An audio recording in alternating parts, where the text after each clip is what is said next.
George has just texted me. He's going into theatre now. It's a good thing I fucking love soup.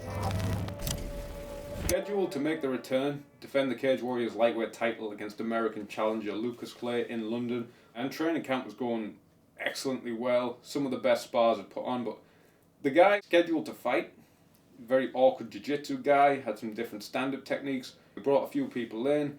I was sparring with fighters from Middlesbrough Fight Academy and having really good spars. He was doing half guard, and like particularly for George, it'll be quite different. We want him doing more like front-facing escapes. Just don't really want to give his guy loves the dart. Don't really want him giving the guy the opportunity to even attempt one. So for George, it'll be like slightly tweaked, but just half guard happens in a lot of people's fights anyway.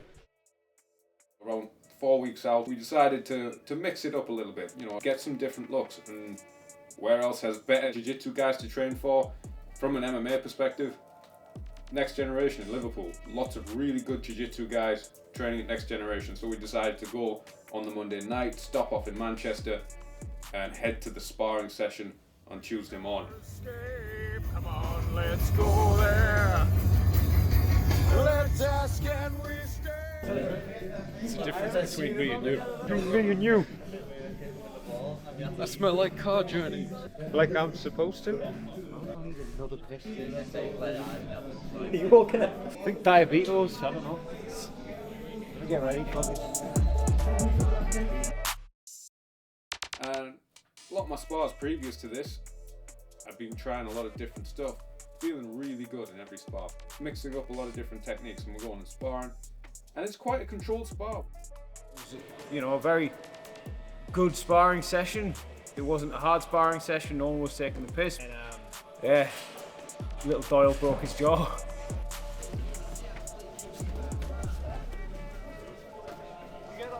Yeah.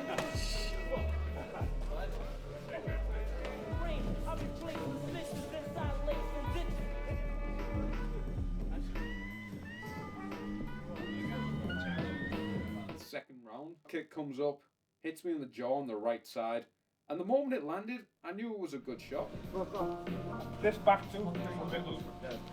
I thought, I think my mouth is bleeding a little bit, so we had it checked. Coaches checked on the side and thought, probably just your gums bleeding.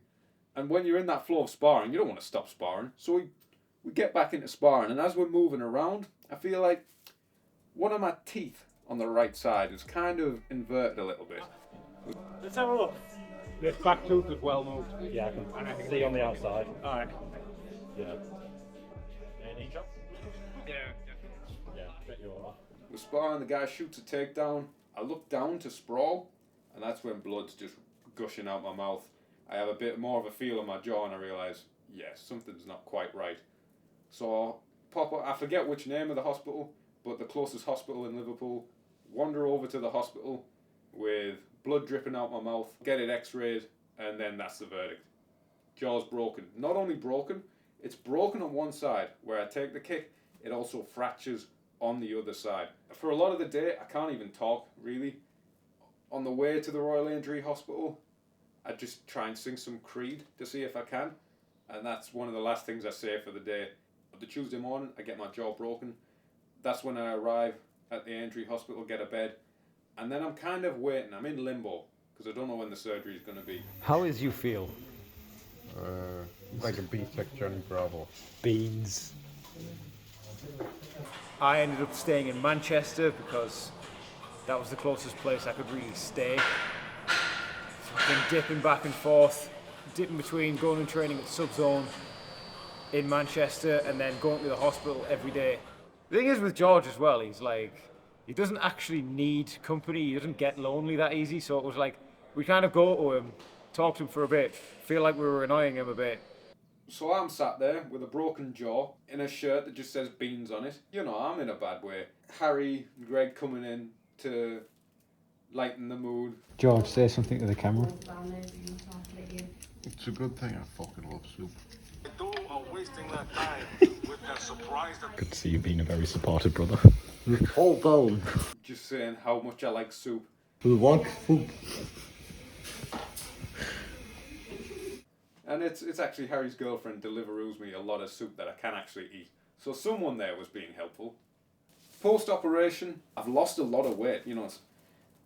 I was starting to bring my weight into that zone where I could just cut it off for the fight. By the time I finished in the hospital, it's been like 4 days, I'm down to 76 kilos. I'd lost a lot of weight just from the stress of it, from the surgery, from the inability to eat for most of the time. But I finally get back home Saturday night, and then I'm just trying to figure out what to do with my time. And then also, what can I do with my own training to improve? Thank you for watching. This is the Hardwick Brothers YouTube channel. Feel free to comment what kind of content you'd want to see as well. We're going to maybe post some training footage, maybe some instructional stuff, maybe even get a podcast going. Big announcements coming soon, so remember to like, comment, subscribe, and eat your beans. That is a special moment in my life.